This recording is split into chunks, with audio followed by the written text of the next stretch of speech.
ভিভোর V30 সিরিজের smartphone মানে সেই স্মার্টফোনটা যে দেখতে সুন্দর হবে, স্টাইলিশ হবে, অ্যাট্রাকটিভ হবে, এগুলো আর নতুন করে বলে দিতে হয় না। তার উপরে ইন্ডিয়ার প্রথম ব্যাপার স্যাপার কিছু থাকবে। যেমন এই স্মার্টফোনটাতে দেখুন 5500 mAh এর ব্যাটারি রয়েছে এবং এটা হচ্ছে ইন্ডিয়ার স্লিমেস্ট স্মার্টফোন। যাই হোক, এটা হচ্ছে ভিভো V30 সিরিজের সব থেকে ছোট ভাই Vivo V30e।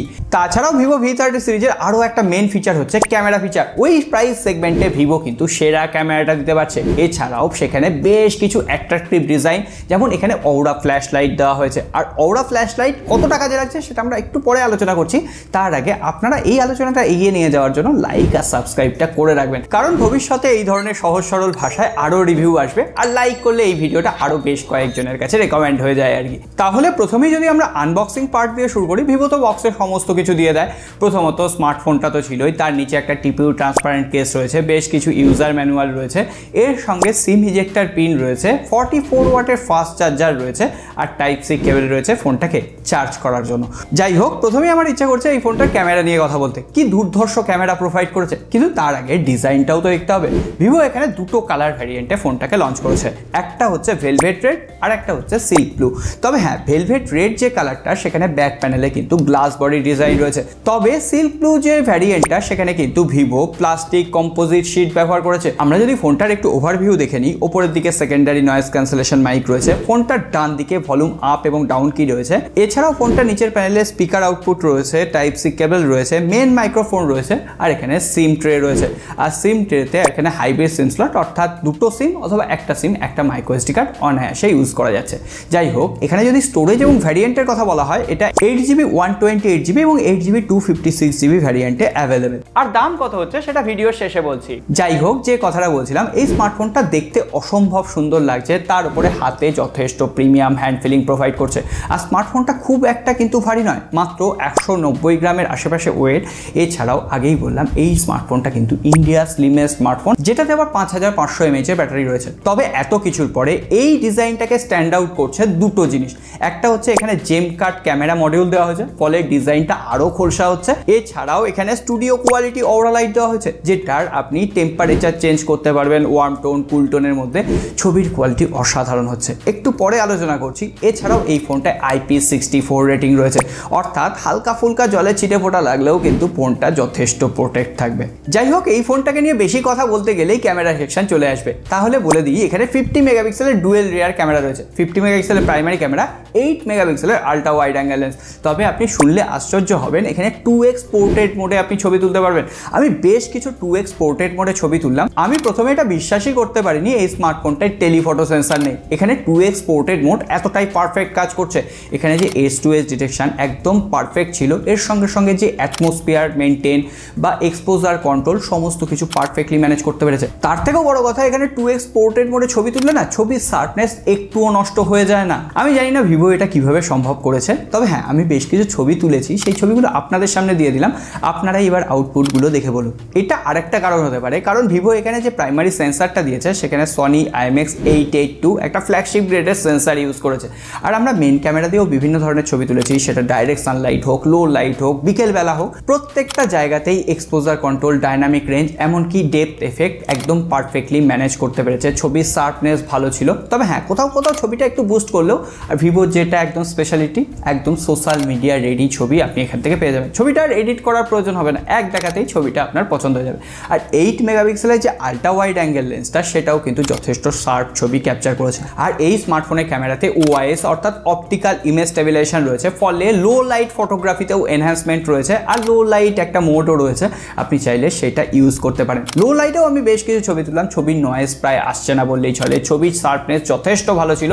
So impressive camera result, এটা অস্বীকার করার জায়গা নেই। এছাড়াও লো লাইট ফটোগ্রাফিকে এনহ্যান্স করার জন্য ভিভো এখানে স্টুডিও কোয়ালিটি অউরা লাইট দিয়েছে, যেটা অনেকটা রিং ফ্ল্যাশ লাইটের মতো কাজ করছে। তবে সব থেকে এক্সাইটিং হচ্ছে, এখানে আপনি কালার টোন চেঞ্জ করতে পারবেন। 1000 কেলভিন থেকে 9000 কেলভিনের সাপোর্ট রয়েছে, অর্থাৎ ধরুন আপনি কোনো পার্টি বা ডিস্কোতে গেছেন, সেখানে ওয়ার্ম লাইট রয়েছে। আবার আপনি চাইলে আপনার চাহিদা মতো কুল টোনেও ইমেজ ক্যাপচার করতে পারবেন। আমি বেশ কিছু ছবি তুলেছি, সেগুলোর আউটপুট দেখলেই আপনারা মোটামুটি ক্লিয়ার হয়ে যাবে। আর তাছাড়াও ক্যামেরা UI ভরে ভরে ফিচার দেওয়া হয়েছে। আপনি পোর্ট্রেট মোডে বিভিন্ন ধরনের ফিল্টার অ্যাড করতে পারবেন, ন্যাচারাল, ওয়েডিং, লো লাইট, এছাড়াও time lapse, slow motion, pro মোডের সমস্ত সাপোর্ট রয়েছে। এছাড়াও সুপার মুন অপশন রয়েছে। এখন বাইরে আকাশে চাঁদ ওঠেনি, দেখিনি, পরে শর্টসে আমি সেটা দেখানোর চেষ্টা করব। এছাড়াও 50 মেগাপিক্সেলের যে সেলফি ক্যামেরাটা রয়েছে সেটা ব্লগারদের জন্য অন্যতম সেরা ক্যামেরা হতে পারে। প্রথমত ছবির শার্পনেস তো খুবই ভালো ছিল, এছাড়াও একদম ন্যাচারাল টোন প্রোভাইড করতে পারছিল, যেটা আমার সব থেকে বেটার লাগে। S2S ডিটেকশন পারফেক্টলি ম্যানেজ করতে পারছিল। আর তার থেকেও বড় কথা, এখানে অটো আই ফোকাসের অপশান রয়েছে, ফলে ব্লগাররা যখন ক্যামেরা দিয়ে ভিডিও শ্যুট করবেন তখন ফোকাস হান্টিংয়ের ইস্যু কিন্তু একদমই হবে না। আর তার থেকেও বড় কথা, এখানে 4K 30 FPS ব্যাক এবং রেয়ার দুটো ক্যামেরা দিয়ে ভিডিও শ্যুট করা যাচ্ছে। ওআইএস রয়েছে বলে বেস স্টেবল ভিডিও কিন্তু এখান থেকে শ্যুট করা যাচ্ছে। ওভারঅল ক্যামেরা দিয়ে আমি অনেক ছবি তুলেছি, সেগুলো আপনাদের সামনে দিলাম। আপনাদের আউটপুট কেমন লাগলো অবশ্যই কমেন্ট বক্সে লিখে জানাবেন। যাই হোক, এত কিছুর পরে এবার বেশ কয়েকটা পোর্শন পড়ে থাকে। আগেই আপনারা বুঝে গেছেন এখানে কার্ভড অ্যামোলেড ডিসপ্লে দেওয়া হয়েছে এবং সেটা হচ্ছে 6.78 ইঞ্চি। এছাড়াও এখানে যে 120 হার্টজ যে রিফ্রেশ রেট দেওয়া হয়েছে সেটা যথেষ্ট স্মুথলি ওয়ার্ক করছে। আমরা ইউটিউবে যখন ভিডিও দেখলাম, ইউটিউবে HDR এর সাপোর্ট পাওয়া যাচ্ছে না ঠিকই, তবে 4K ভিডিও একদম স্মুথলি চালিয়ে দিতে পারছে, কোথাও কোনো রকম অসুবিধা নেই। এছাড়াও কার্ভ ডিজাইন হলে যে মাল্টিটাচে ইস্যু হয় এরকম কোনো ইস্যু কিন্তু নেই। তার উপরে ডিসপ্লেটা যথেষ্ট ভাইব্রেন্ট, এক দেখাতেই ডিসপ্লেটা আপনার পছন্দ হয়ে যাবে। আর ডিসপ্লে বেজেল আর চিন প্রায় নেই বললেই চলে। এখানে 93.3% স্ক্রিন টু বডি রেশিও রয়েছে, সুতরাং আন্দাজ করতেই পারছেন। 1300 নিটসের পিক ব্রাইটনেস ডাইরেক্ট সানলাইটেও আমি ইউজ করে দেখলাম, কোনো রকম ভিজিবিলিটির ইস্যু নেই। আর অ্যামোলেড ডিসপ্লে যথারীতি ইন ডিসপ্লে ফিঙ্গারপ্রিন্ট স্ক্যানার, সেটা যথেষ্ট দ্রুত এবং অ্যাকুরেট কাজ করছে। মাল্টিমিডিয়া এক্সপিরিয়েন্স কিন্তু সাউন্ড কোয়ালিটির উপর নির্ভর করে। এখানে সিঙ্গেল বটম ফায়ারিং স্পিকার রয়েছে, সিঙ্গেল স্পিকার অনুসারে বেস, ট্রিবল এবং যে সাউন্ডের অ্যাডজাস্টমেন্ট, ভোকাল, এগুলোর ব্যালেন্স সঠিকভাবে করতে পারছিল। সাউন্ড কোয়ালিটি যথেষ্ট ভালো সিঙ্গেল স্পিকার অনুসারে, এটাও মানতে হয়। যাই হোক, এত বড় বড় ফিচার দেওয়ার পর ভিভো V30e এই স্মার্টফোনটাতে কোয়ালকম স্ন্যাপড্রাগন 6 জেনারেশন 1 চিপসেট রয়েছে, UFS 2.2 storage type, DDR4X RAM রয়েছে। আমরা যখন AnTuTu চেক করলাম প্রায় 5,70,000-এর আশেপাশে স্কোর দিল। আপনি যদি একজন নর্মাল ইউজার হন তাহলে ডেলি অ্যাপ্লিকেশনগুলো ইউজ করতে কোনো রকম অসুবিধা হবে না। এখানে কোনো রকম জিটারনেস নেই, একদম স্মুথলি অ্যাপ্লিকেশনগুলো হ্যান্ডেল করে দিতে পারছে। তবে হ্যাঁ, এটা মনে রাখতে হবে এটা তো কোনো গেমিং ফোন নয়, তবে আপনি চাইলে ক্যাজুয়াল গেমিং করে নিতে পারবেন। আমরা এখানে BGMI খেলে দেখেছি, যথেষ্ট স্মুথ খেলা যাচ্ছে। এমনকি এক্সট্রিম মোমেন্টেও যে ফোনটা খুব একটা গরম হচ্ছে এমনটা নয়। আপনি চাইলে এতে ক্যাজুয়াল গেমিং ভালোভাবেই করে নিতে পারবেন, কোনো রকম অসুবিধা হবে না। Out of the box Android 14 রয়েছে, FunTouchOS 14-এর কাস্টমাইজেশন রয়েছে। সব থেকে ভালো লেগেছে যে ব্যাপারটা, এখানে hot apps, hot games Vivo প্রথম থেকেই মুছে দিয়েছে। হ্যাঁ, দুই একটা প্রি ইনস্টল অ্যাপ্লিকেশন রয়েছে যেগুলোকে আপনি অনায়াসে আনইনস্টল করে দিতে পারবেন। একদম ক্লিন একটা UI পাওয়া যাচ্ছে, কোনো রকম আনওয়ান্টেড নোটিফিকেশনের ঝামেলা কিন্তু এখানে নেই। এই ব্যাপারটাই সত্যিই ভিভো ভালো কাজ করেছে। যেটা ভালো কাজ করেছে সেটাকে অবশ্যই অ্যাপ্রিসিয়েট করতে হয়।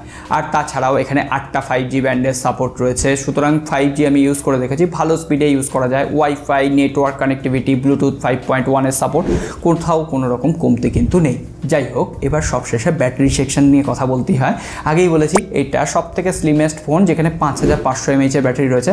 তার থেকেও বড় কথা, 44 ওয়াটের যে ফাস্ট চার্জারটা রয়েছে সেটা এই ফোনটাকে 1 ঘন্টা 15 মিনিটের আশেপাশে ফুল চার্জ করে দিচ্ছে। আর একবার চার্জ করলে সারাদিনের জন্য তো নিশ্চিন্তই, কখনো কখনো আপনাকে 1.5 দিনের ব্যাটারি ব্যাকআপও দিয়ে দেবে। এটা তো অনেকটা ইউজেসের ওপর, মোটামুটি আপনি 7.5 থেকে 8 ঘন্টা স্ক্রিন অন টাইম পেয়ে যাবেন, যত আপনি হেভি ইউজই করুন না কেন।